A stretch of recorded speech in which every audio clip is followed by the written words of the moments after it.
Welcome to the WalterFootball.com podcast. This is episode 284. We're talking about 2020 NFL MVP picks, also Coach of the Year picks. Joined once again by Jacob Camenker. Jacob, how are you? I'm doing good. It's been like a whole 3 hours since we talked. It's been so long, man. So much has changed in my life. I know. We spent 20 minutes catching up before we started recording. So it's great to speak to you again. Glad to have you on to discuss the 2020 NFL MVPs. If you're watching on YouTube, I have this. I'm screen sharing, so you can check it out. Or if you're watching on iTunes, maybe you could check out the YouTube video at some point. If you are watching YouTube, please hit subscribe. That would mean a lot to us. Also, hit the notification bell. Like the video. That would be great. Or share this video with someone who likes football. All right, let's get into the MVP picks. I'm using Bovada spreads because apparently Bovada is the only sportsbook that has both. I struggled to find award picks, coach of the year award picks on other sites. They just didn't have them, but they have them on Bovada. So let's run through MVPs first. I'm gonna break down by category. So we're gonna begin with the two favorites first. Patrick Mahomes 3-1, Lamar Jackson 8-1. Will you be betting on either of these? I probably won't be betting on either of these. I think Mahomes has a good shot at winning it, but the odds are just too short for an MVP pick for me. Like, I just don't think 3-1 is profitable enough. I don't mind Jackson at 8-1, but if I remember correctly, he won last year. He definitely did, actually. I know that for a fact. So it's kind of hard for a player to repeat as MVP unless he has another insane season. And I would tend to assume in the direction that Lamar Jackson will slightly regress, not through any fault of his own necessarily, but because opposing coordinators will have a better idea and game plan for how to attack him and at least possibly limit him. And also he's playing behind a weaker offensive line now that Marshall Yanda is retired. So I don't dislike either of these guys. I just don't love the 3-1 odds on Mahomes, and then Jackson, I just think has a tough road ahead of him. Yeah, I mean, the offensive line is huge. That's one of the reasons why Lamar Jackson was so good last year. I mean, he deserves a lot of credit, too, because he worked a lot on his passing and he improved. But having one of the best offensive lines in the league helped him out a lot. And we've seen what offensive line disparities can do to quarterbacks. Like, take Jared Goff, for example. He took his team to the Super Bowl one year, and then he lost 2 linemen, and then he struggled. I think Lamar Jackson will still be very good next year. But without Yanda, who might be in the Hall of Fame one day, I think he's going to take a step backward. So I wouldn't bet on him 8-1. Patrick Mahomes, I believe, is the most likely to win MVP this year. But 3-1, like you said, there's no value. If I can get 5-1, I think I'd consider betting on it. 3-1 is just too small of a number. Yeah, I think 5-1 would be fair for Mahomes because he's going to be good. The only thing that's going to prevent him from being one of the top 2 or 3 quarterbacks in the league would be an injury. And we saw last year he banged up his knee, but he was able to come back from that pretty quickly. And I think the Chiefs are going to do what they can to just put him in position to succeed. And I think he'll have a shot, but at 3-1, it's just not worth it. Yeah, I agree. You might be able to find a better number somewhere else, like on a different sports book. I haven't checked all of them. So yeah, if you do find 5-1, I think I bet it. These next 3 are 10-1, Dak Prescott, Russell Wilson, Tom Brady, and then Kyler Murray's 12-1. Do you like any of those? I always like Russell Wilson just because his supporting cast is usually pretty weak. I know he has 7 tight ends on his roster that could all catch passes now. Because John Schneider and Ryan Pace, I believe, are hoarding tight ends right now. But anyway, that's beside the point. He's got DK Metcalf and Tyler Lockett now. So good weapons around him, but no offensive line. So I could see a world in which Russell Wilson once again carries the Seahawks to the playoffs. But I just don't know if he's ever going to have the volume as a passer to win MVP because the Seahawks are such a run-heavy team.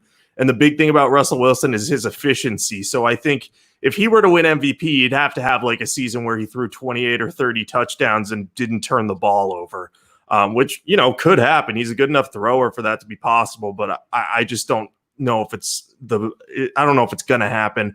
I like Kyler Murray's upside, as Andrew, one of our commenters, hit on Kyler Murray being his number 1 pick. Murray was great as a rookie. He's kind of a little bit like a mini Russell Wilson. There are so many weapons surrounding him in Arizona that if he can get them to the playoffs, and he can really show some strides in that second year, I think that he'll have a chance at least competing for the MVP. The odds are a little bit too short on him for me personally, just because I'm not sure that the Cardinals can get to the playoffs. And if they don't make the playoffs, it's kind of hard to give the MVP to a guy like that. So I will probably pass on everyone at this tier. Though I'll consider Russell Wilson, and I'll also never count out Tom Brady. I didn't mention him because I have a sneaking suspicion that you might want to put a bet on him, but I could be wrong. I already have. I bet Tom Brady at 16-1 on DraftKings. So 10-1, not nearly as good as 16-1. So that, like I said before, you can shop at various sports books. I recommend having at least 3 sports books just to get the best price. I think I'm with 6 or 7 sports books. Can't remember at the moment. I believe 6. So yeah, I it's a good way to get the best price on a player. 10-1, not as crazy about it, but 16-1, I think is pretty solid. With Russell Wilson, can you imagine if he had a great offensive line? I think that the Seahawks would go like 14-2 or something if they had great protection for Russell Wilson. And if that were the case, if the Seahawks went 14-2 and Wilson had great stats, he'd win MVP. The problem is that they don't have a good offensive line. So I at 10-1, I don't think I'd like that. If he were like 20-1 somewhere, I think I'd take a shot. Dak Prescott, I don't like him too much. I don't think he's that good. Kyler Murray, I agree with what you said. The potential is there for him to win MVP. The problem is that this number is pretty small. So maybe this is another case where you can get a better number somewhere. Yeah, that's also one that I might look to bet during the season. Say Kyler Murray comes out of the gate on fire, but the Cardinals lose their first 2 games and they're 0-2. His numbers will go way down because the Cardinals' chances at the playoffs will look a lot bleaker. But if he puts up good numbers, I would consider betting that if the number went down. So, and to your point on Dak Prescott, I would not touch that at all. I just can't imagine a scenario where he is the reason that the Cowboys get to the playoffs or something crazy like that, or leads them to like a 14-2 record. Like, I think Dak Prescott's like the ultimate. He's a good quarterback, but I don't think he's anything special. And even with all these weapons around him, it would take a really great statistical season for me to have any faith in him. So at the third shortest odds, I do not like him. Yeah. Well, and speaking to what you said about Murray, Arizona plays San Francisco week 1. So that's a game they could easily lose. But if Murray has good stats in that game, I think that you could see that 12-1 go to 20-1 or 25-1, and then you have a good number on it. So that's something to keep an eye on. All right, next tier, you have Aaron Rodgers and Drew Brees at 20-1, and you have Carson Wentz and Deshaun Watson at 22-1. So who do you like in this range? So I've actually already bet 2 people from this range. I bet Aaron Rodgers at 18-1 odds about 3 weeks ago, and I bet Deshaun Watson at 25-1 odds the same day. So my logic for those is Rodgers, I know his supporting cast is weak outside of Devontae Adams, and I know that he looked like he was regressing last year and he's getting older. But I just think that if the Packers have another season where they reach the playoffs, that Rodgers has to be in that conversation. But the number one reason is that I'm expecting Rodgers to come out kind of on fire this year because he's going to be pissed that the team took Jordan Love after trading up instead of bolstering the weaponry around him, because the whole point of taking Jordan Love is to prep for the future. So they're pretty much acknowledging that Rodgers doesn't have a lot left in the tank. Usually if you see a top tier quarterback get challenged like that, they tend to respond. We've seen it countless times from Tom Brady, and I know he's of a different breed in many ways because he's a hyper competitor, and he's still going strong at 43. But I think Rodgers, being younger, he'll have a chance to really make some strides this year if he's fully healthy and can stay healthy. There are some concerns there, but I like him at the 18-20-1 odds. And as for Deshaun Watson, I'm glad I got him at 25-1 because that Texans team looks horrible on paper for the most part because Bill O'Brien has destroyed the roster. He's got like Will Fuller is a really good receiver, and then he has a couple of guys, Brandon Cooks and Randall Cobb, who have name recognition but have struggled to stay healthy in recent years. So I don't think Watson has particularly good weaponry, but if he can lead the Texans to the playoffs again in what's looking like a tougher division now that the Colts and Titans look really strong. I mean, Titans went to the AFC Championship. The Colts may have the best roster outside a quarterback in the league. I think Watson will have a chance that if he gets the Texans to the playoffs and puts up really great stats and makes all these game-breaking plays that we're used to seeing him make, I think he could definitely be in the mix. So I'm pretty bullish on him, and I think at some point in his career he's got to be in the MVP conversation because he has led a Bill O'Brien coach team to the playoffs just too many times. Yeah, we'll see if we can do it without Hopkins. I'm not going to doubt Watson. I love him. In the fantasy mock draft we did earlier today, I drafted him in the 8th round. I was shocked he was there. So I will never discount Deshaun Watson's ability to win MVP. 22-1 odds, and at 25, which you got, is definitely pretty good. 22-1s, I think that's pretty fair. I would consider a small bet on that. The problem is I really don't trust Bill O'Brien, and I feel like the Texans will somehow screw up. Also, the Texans are definitely not the best team in the division anymore. I think it's the Colts.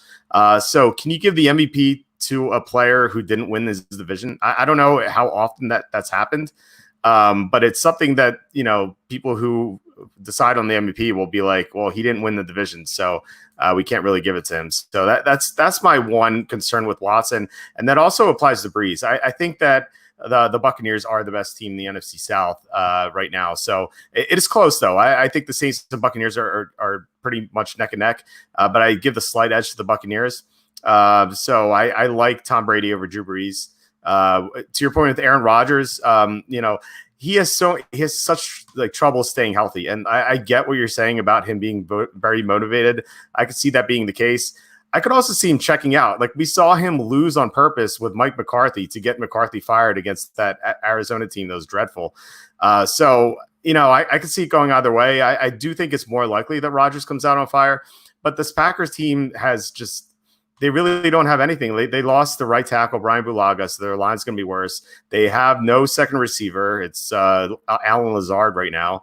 And then their defense still can't stop the run. So I don't think the Packers are going to win the division. So maybe that applies as well. So with that in mind, Carson Wentz, I think Carson Wentz is my favorite pick here. This is going to be this is like the first full offseason really that he's not going to be bothered by that knee. And last year he wasn't like as much, but this year he's definitely going to be healthier. And last year he didn't have any of his receivers for a long stretch. He only had Deshaun Jackson for one game. He lost Alshon Jeffrey on multiple occasions. Late in the year, Greg Ward was his top receiver. So if Jeffrey and Jackson, if one of them could stay healthy, and Jalen Reagor does well as a rookie, and of course they have their 2 tight ends and a strong running game and a decent offensive line, I think Carson Wentz, if the Eagles go 11-5, 12-4, and they win their division, and Wentz has great numbers, I think he can win MVP. Yeah, I could see the case for Wentz. I was very gung-ho on him the year that I believe he almost won MVP and would have if he didn't get hurt. That was the year I picked Doug Peterson to win Coach of the Year, and he finished second to Sean McVay. So I held very bitter feelings about that. But Wentz could definitely have a bounce back if his blocking's better and the receiving's better, as you said. And to answer your question about who the last person to win MVP without winning their division was, I believe it was in 2012 when Adrian Peterson won MVP on the 6th-seeded Vikings, when he basically carried their team because he finished 8 yards short of Dickerson's rushing record. Yeah, so you have to come close to winning or clinching a record. So if Deshaun Watson throws for, I don't know what the passing yards record is, but if he comes close to that or gets 50 touchdowns, then yeah, he can win that without winning the division. But it seems like you need to do something like absolutely unbelievable to do that. And if I remember correctly, I think that's the year after he came back from a knee injury. So it was unexpected as well. Yeah, he was coming back from the ACL, and everyone, myself included, was doubting him absolutely insanely. And then he came out and did that, and it was one of the most impressive seasons of all time. It's also the last time a non-quarterback won MVP too. So tells you just how rare that type of achievement is. Yeah, definitely. There's some questions here about who's going to win the NFC North. I think it's going to be the Vikings. They didn't have a good free agency period, but I love what they did in the draft. And, it's not like the Packers got better. I think the Packers got worse than the Vikings did this offseason. So I actually think, if Matthew Stafford can stay healthy, I know it's a big if. I think the Lions are in the mix as well. The Lions started off very strong last year, and then they had a number of they had like colossal injuries late in the second half of the year, including the Stafford. But if his back is good, I think the Lions can take the division as well. It's a very weak division. I think only the Bears are the team, the only team that can't win that division.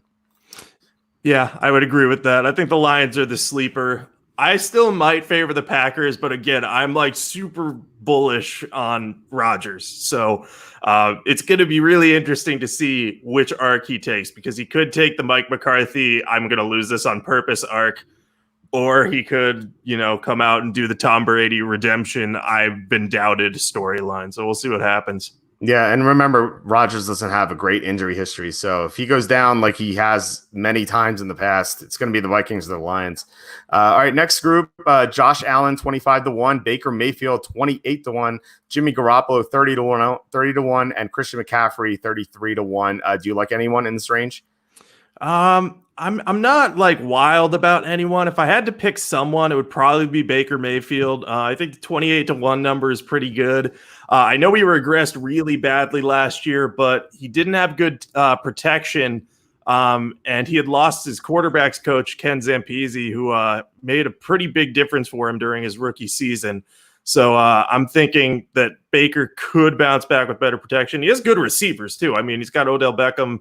He's got Jarvis Landry. They overpaid for Austin Hooper, who is a solid tight end. Nothing too special, but is pretty good.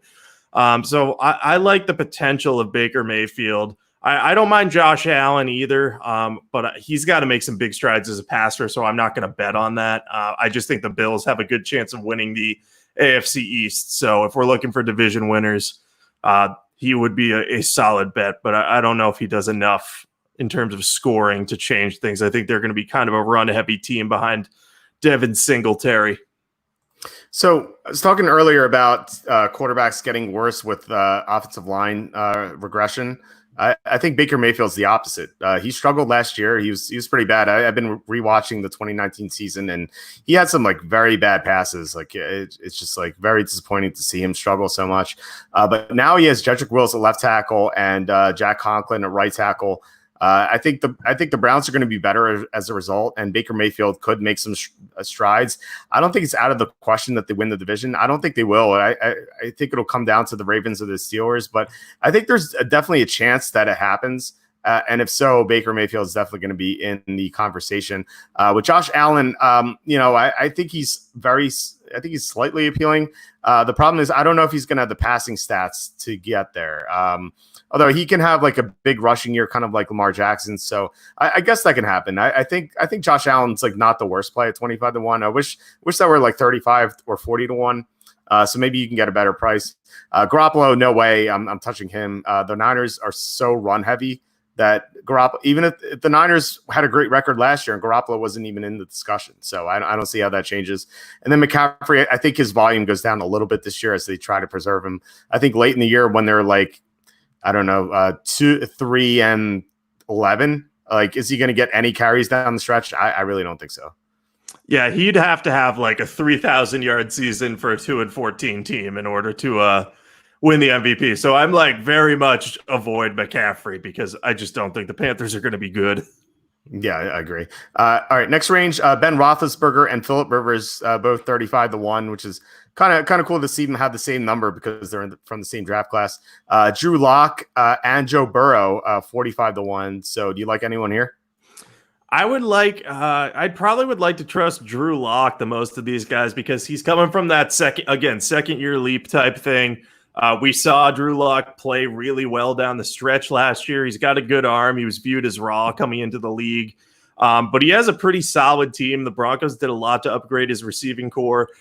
Again, the problem is he's in a division with the Chiefs, so it's gonna be hard for him to win the division. But if the Broncos turn into more of a pass happy team, which they could because of the weapons they've added, and both Melvin Gordon and Phillip Lindsay can catch balls out of the backfield, I could see Locke putting up pretty big numbers. So I find the 45-1 number appealing.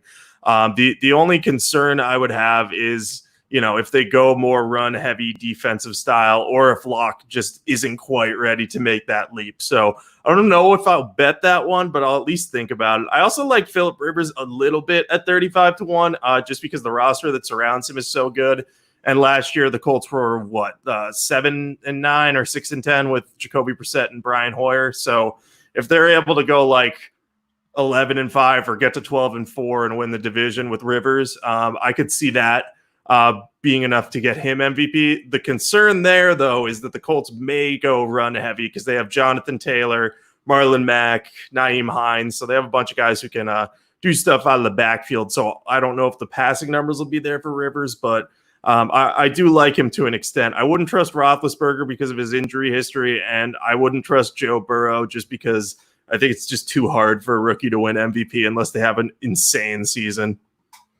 Yeah, it's crazy to see Burrow 45-1 like a rookie. I understand that he's talented, and I love Joe Burrow. I think he's gonna be great, but as a rookie, 45-1 in the maybe the toughest division in football, I think that's insane.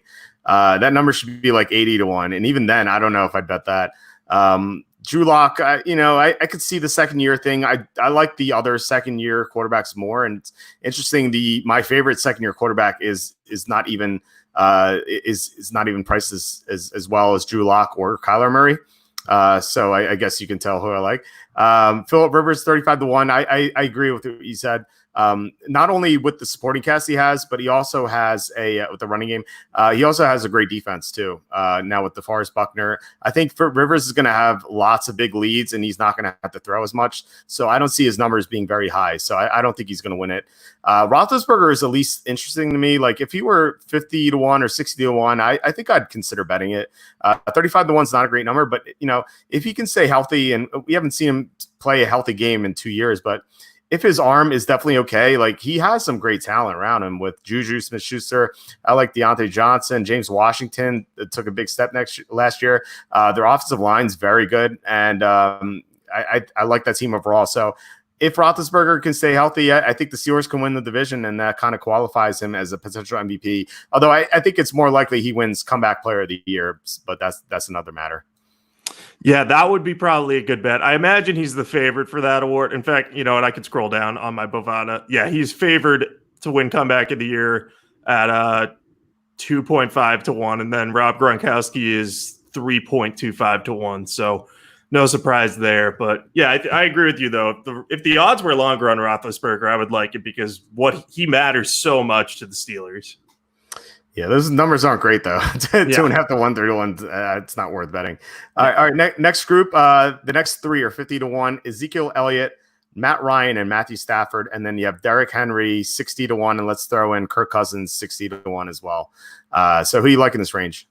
I think I would probably have to go with Matt Stafford or Matt Ryan if I had to pick one. I don't really particularly like any of these.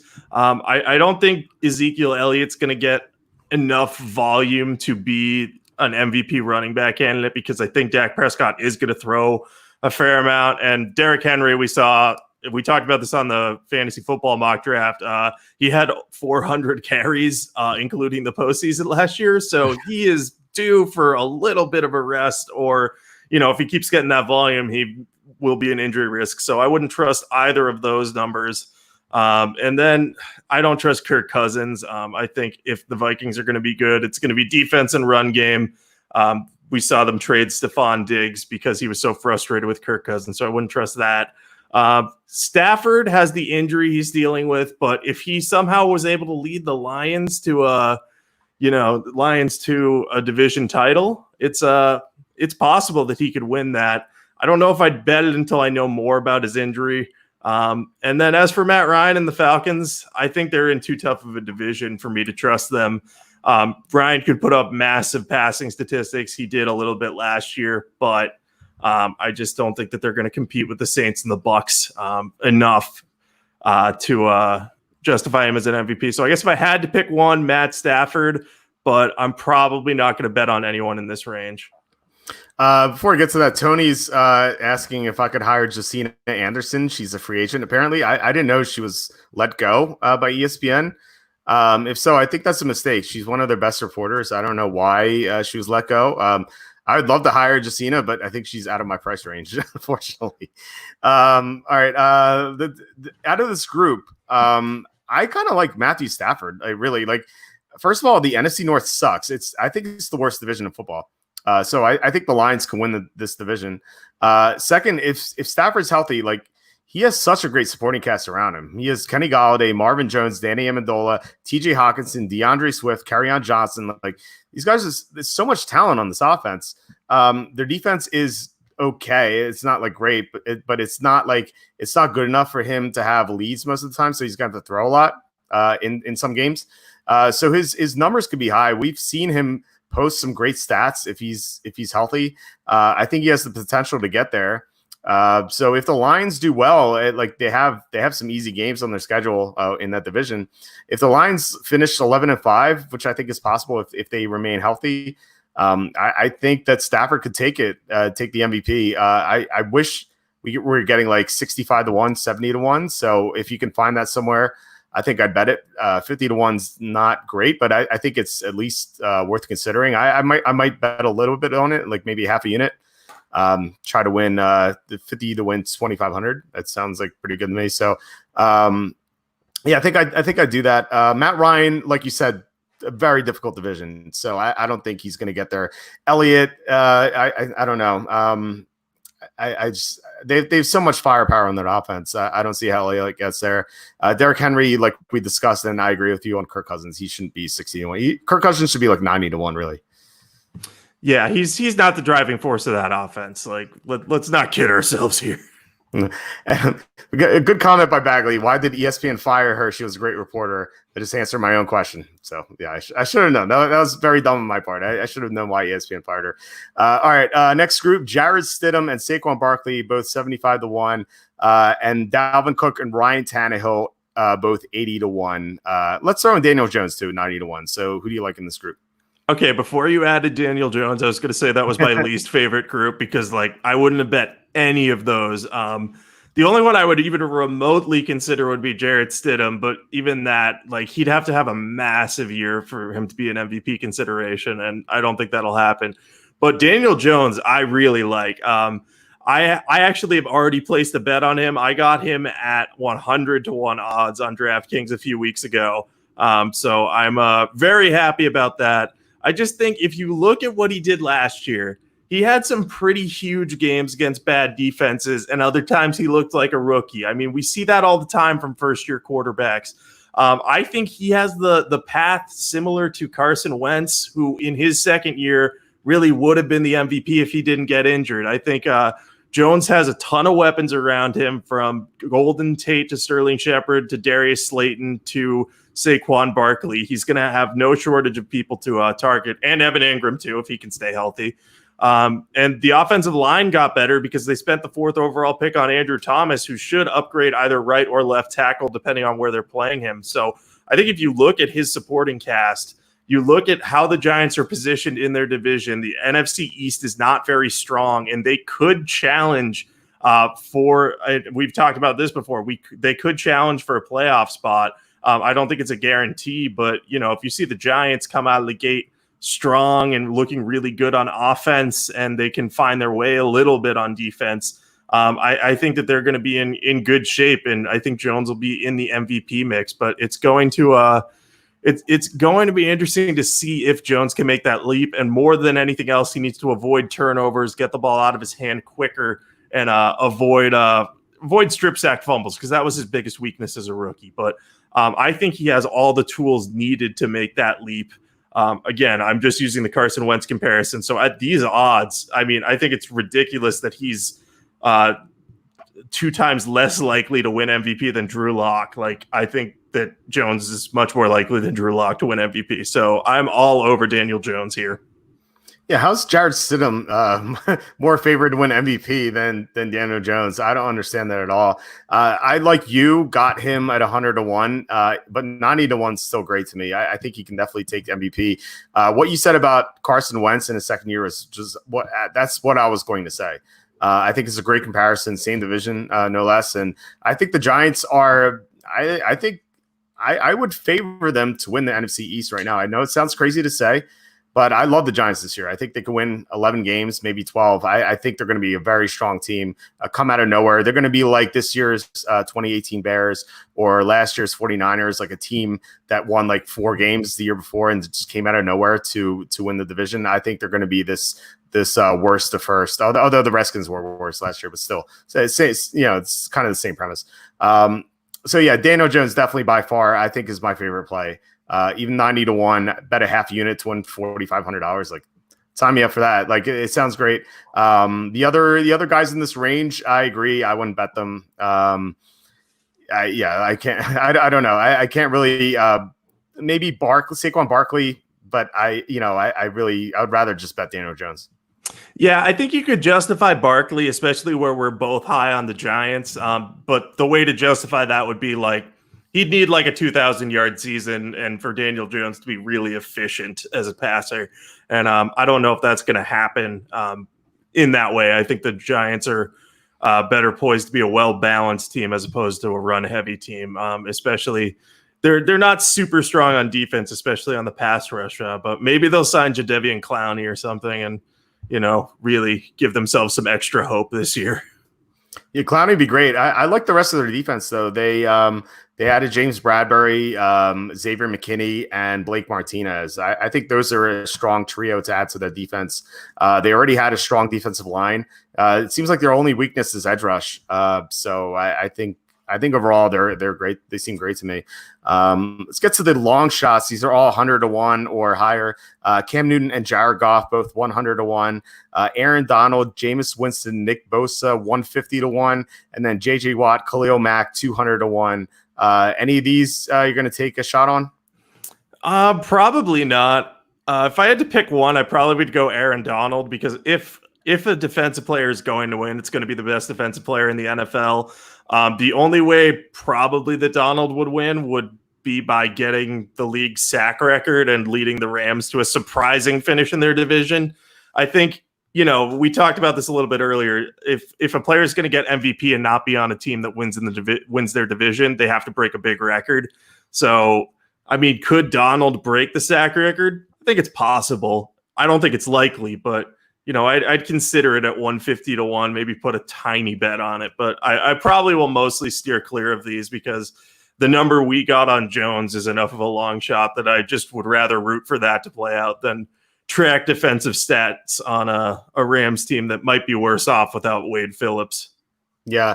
The Wade Phillips loss is huge. I think what you said is correct. If Aaron Donald breaks the sack record, like if he gets 25 sacks and the Rams get the 6th or 7th seed in the playoffs, I think he can win MVP unless there's an obvious choice of quarterback. But that's 151 is still not good enough. Like if you were 500 to 1, maybe I'd take a shot, but like 150 to 1 is not good enough. I will say though, if Cam Newton signs with the team and it's a good team, say Roethlisberger goes down and Cam Newton signs with them tomorrow, I will jump on this right away to get 100 to 1 on Cam Newton. But that's a big if. Yeah, no, I would agree with that. If he signs with the Steelers, which I'm going to speak into existence, I would consider that just because Roethlisberger is such a question mark. But we'll see what happens there. Okay, let's get to the Coach of the Year awards. Should probably type in coach so we can find that quickly. Let's see. Yeah, it's like a real pain in the neck sometimes. I think they should be just a little bit under. It goes like Defensive Player of the Year, Offensive Player of the Year, and then Coach of the Year. Yeah, Bovada's a good sports book, but they're so disorganized. They really, I don't understand why they're so bad. Why they're so disorganized. It was, you had to actually email this link to me because I couldn't find it. Like if for some reason, if you're a worker at Bovada and you're listening to this podcast, just please add some navigation to your site. it'll be great. All right. I don't know if I want to read all the names on this list, but let's go with the 20 less than 20 to 1 or better. So yeah, Bill Belichick 10 to 1, Kevin Stefanski 15 to 1, Sean McDermott, Brian Flores 18 to 1, Kyle Shanahan 16 to 1, Bruce Arians 10 to 1, Cliff Kingsbury 18 to 1, and then you have Mike McCarthy 14 to 1. I'm sorry, that was a guttural reaction. That seems irresponsible to me.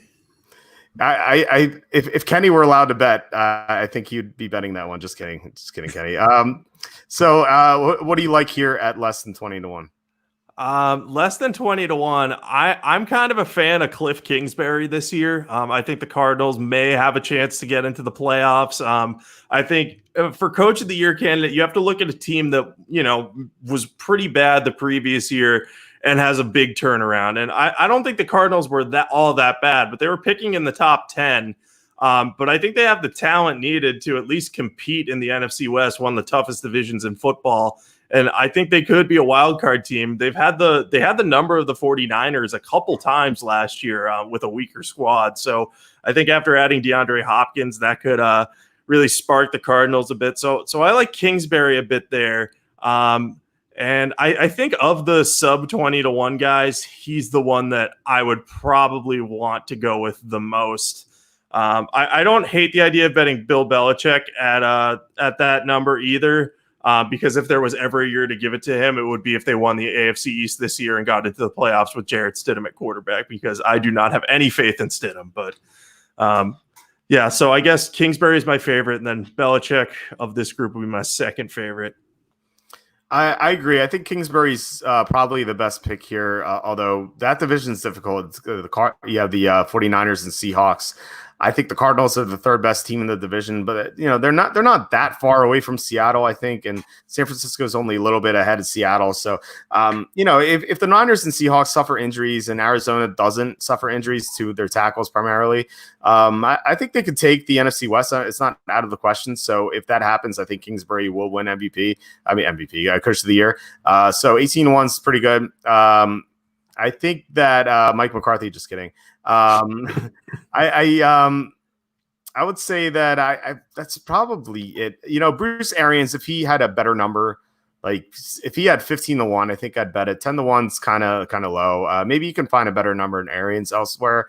But I think Tampa, like I said before, I think they're the best team in that division, and I think there's a good chance they have the best record in the NFL. So I think Arians would be another choice of mine. Yeah, no, I like Arians as well. I agree with you. The number's a little bit short for me to take a chance on him. But, I think if the Bucs win that division, he'll definitely be in the conversation. I would just be a little hesitant because, all it takes is one loss to the Saints for it to get really complicated in that division. I don't know if that would have an impact, but also the expectations are kind of high for Arians. So it's always tough to see how coaches live up to that. I think he will do well, though. So I have faith in him. Yeah, you're right. The expectations definitely are high. All right, the coaches in the 20 to 30 to 1 range. Vic Fangio 20 to 1, Doug Peterson 28 to 1, John Harbaugh 22 to 1, Mike Tomlin 28 to 1, Pete Carroll 28 to 1, Mike Vrabel 22 to 1, Frank Reich 20 to 1, Sean Payton 22 to 1. Sean McVay 28 to 1, and then Anthony Lynn and Mike Zimmer at 30 to 1. So who do you like here? We also have Andy Reid at 20 to 1. I don't know if you caught that. This list is very disorganized. This is not, it's hard to navigate, but I love Frank Reich of this list at 20 to 1. I think I already placed a bet on him. I just want to double check. I actually have not placed a bet on him yet, but I think when we talk about the AFC, the conversation starts with the Chiefs and the Ravens as the two best teams from there last year. And then we kind of move to the Patriots as what are they going to look like without Tom Brady? But I think that I kind of think that the Colts really could be up in those top 3 and maybe even a top 2 team. If Baltimore takes a step back, I think the Colts could earn the 2 seed and the Chiefs be the 1 seed. So I think that Frank Reich has immense potential. I think he's kind of being overlooked because he's had some good teams in Indianapolis, but the quarterback play has been the issue. If Rivers can be just a solid quarterback, I think that he'll be good. So at 20-1, I really like that. I think that that's a pretty solid value, and I think they have a really good chance to win their division. So he's probably the one from this range that I'll be focused on. I don't hate Vic Fangio either, but you're in the Chiefs division, so you'd have to have a really, really good record and make it to the wild card. I do want to debunk a little something in here. One of our commenters said you need to win your division to be coach of the year. That's not always necessarily the truth. So I think you have to make the playoffs. But we've seen in the past teams, go 12-4 and finish second in their division, maybe more likely 11-5, and they get awarded coach of the year because they've had such a big turnaround. So that would be the case for a guy like Cliff Kingsbury. But anyway, Frank Reich, I really like him. Yeah, I like him too. I think he's the best play thus far. And I think this is a better play than Philip Rivers winning MVP, although the Rivers MVP number, I believe, was 35-1. So obviously 35-1 better than 20-1, but I think this is more likely to get there. So I like the right pick as well. And I also missed Zach Taylor 30-1. I don't know why they don't, and Matt Patricia 30-1. I don't know why they don't sort this. It'd be very easy to do that. It's not even sorted by alphabetical either. I don't know what they're doing. But Patricia 30-1, if that Stafford situation holds up, I could see him winning coach of the year. I'd rather bet Stafford at 50-1 to win MVP than Patricia to win coach of the year 30-1. But I think that's a fine play as well. Also, Mike Tomlin 28-1. I think he's okay. I don't know if I'm going to bet that one, but I think it's fine. If Roethlisberger is healthy, then I think the Steelers could win that division. And most people expect Baltimore to get there in the AFC North, but if the Steelers unseat them, that's something unexpected, like you mentioned earlier. So I think that could get Tomlin to win the award.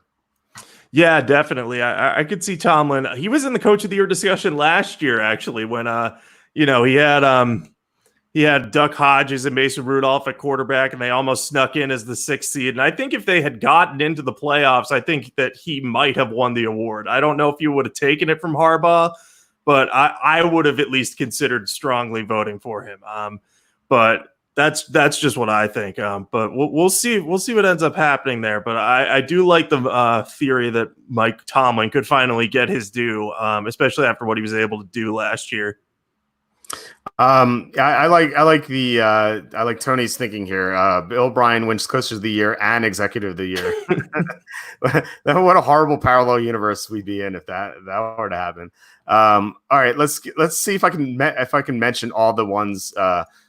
All the other ones. Let's say, all right, Dan Quinn 33-1, Matt Rule 45-1, Matt Nagy 45-1, Doug Marrone 66-1, Matt LaFleur 33-1, Joe Judge 40-1, Adam Gase 50-1, Ron Rivera 33-1, John Gruden 40-1, and Bill O'Brien almost bringing up the rear 55-1. So Tony might want to bet that. So who do you like out of the cheap guys? I can tell you the 3 I don't like are Adam Gase, Bill O'Brien, and Doug Marrone. They are the 3 bringing up the rear. So there's no real good long shot from that category. But if I were to pick someone, and I think you'll probably have the same thought, Joe Judge at 40-1 odds, I think is a great bet, because if the Giants win that division and can really make strides, he'll have a good chance to take home coach of the year. Now, the interesting thing would be, would they pick the coach of the year and MVP from the same team? You don't have to go back very far to see that happen, because it happened last year when Harbaugh won coach of the year and Lamar Jackson won MVP. So it is possible that if Jones had a great year and Judge had really led the turnaround, that he could get that nod as well. So I like him at 40-1. I also like Mike Zimmer. I guess he's at 30-1, so he would have been in the previous category, but I'm just seeing him because I'm also, like you, navigating this crazy list. But I like him because I think the Vikings could win their division. I know they lost some talent, but I'm a big fan of his, and if he can get them to win double-digit games and win that division, I think that at 30-1 odds, that's pretty good. Yeah, I think that's fine. But I agree with you. Joe Judge, I think, is the best play, 40-1. And it's encouraging to hear that you can win Coach of the Year and MVP from the same team. And that could happen again if the Giants are as good as I think they can be, 11-5, 12-4. They win the division, kind of surprise everyone who, I feel like most people expect the Giants to win between 4 and 6 games. Just based on everything I've heard. If they go 11-5 or 12-4, Joe Judge will absolutely be in the running for Coach of the Year. Unless another team goes 16-0, like if the Chiefs go 16-0 or something, like Andy Reid, I think will win it. But yeah, I think Joe Judge 40-1 is a great number, and I think that's the best play I've seen out of these coaches. Like Frank Reich's a good bet at 20-1 for sure. But Joe Judge 40-1, I love that. Yeah, no, I think I'll probably bet on Frank Reich and Joe Judge. I think those are the two best bets I see on here, just because I think Reich's the safer bet, but it's a decent payout, and then Judge is a little bit more of a risk, but if it pays off, like that's going to be pretty good at 40-1 odds. Yeah, absolutely. All right, I guess that's it. Do you have any other betting things that you're looking at, or anything else?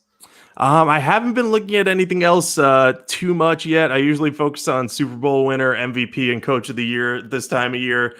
I think I've picked the second place finisher and Coach of the Year like 3 of the last 4 years, which is a terrible record to have because it means I just missed out on being right. Last year, I forget who my pick was, but it was not a good one. Oh, it was Vic Fangio. That's right. It was Vic Fangio. I thought he was going to take it home, which wasn't terrible, but it could have been much better. So, we'll see what ends up happening, but I do love my Coach of the Year picks. Those are always fun. It would have been much better if they didn't get screwed twice in 4 weeks to start the year at the end of drives by bogus roughing the passer penalties. One other bet I like, it's not a category we touched on yet, but Josh Jacobs, most rushing yards, he's 16-1 on BetUS. I like that a lot. I think Josh Jacobs is going to have a huge year. He has a great offensive line. First of all, John Gruden loves to run the ball. They drafted Henry Ruggs, who's going to stretch the field to take people out of the box. And they said Josh Jacobs is going to be on the field more on third downs. So that just means he's going to have more opportunities to rush the ball. And I don't think there's much competition. Like the 2 top running backs in the NFL are McCaffrey and Saquon Barkley, and they're receivers out of the backfield. So like a lot of their yardage is going to come as receivers, whereas Josh Jacobs is going to focus more on rushing. I think he could have like a Derrick Henry type year this year in his second season and win the rushing title. So 16-1, I think is pretty good. Yeah, I like that bet a lot, actually.